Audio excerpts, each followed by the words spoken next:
এখানে অস্ত্র এলাকায় কোনো মাদক সেবা করতে পারবি না। না আপনি প্রশাসনের হেল্প নিচ্ছেন, হয়তো হয়নি, আমাদের আমরা এখন উদ্যোগ নিচ্ছি এলাকাবাসী হিসাবে কোনো মাদক সেবনকারী মাদক বিক্রেতা এলাকায় থাকবে না। সবচেয়ে চিহ্নিত এলাকায় রেড জোন হলো আপনার হসপিটাল।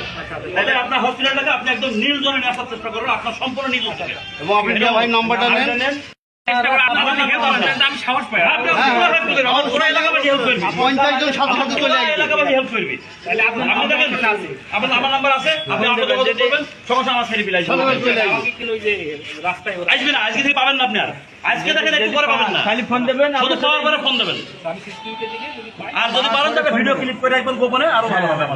আমাদের একদম আপনি এটা আমাকে শুধু হেল্প করেন, সরকারি চাকরি শুধু হেল্প করেন, আপনি হেল্প করেন, আমরা দেখবো। ঠিক আছে, আপনি হেল্প করেন, আমরা কিন্তু আপনার ওই পাশে সব বাড়ির পাশে বিক্রিকারী এলাকায় বসতে পারবেন না, মেরে হাত পা ভেঙে ফেলবেন একদম।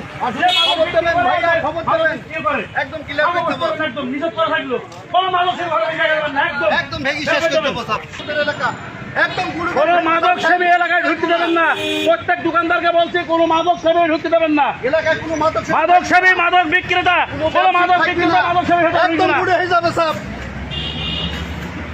কোনো মাদক সেবী, কোনো মাদক বিক্রেতা কোনো দোকানে বসতে পারবেন না, এখানে কেউ বসতে দেবেন না, তাকে চেনেন কিন্তু মাদক সেবী মাদক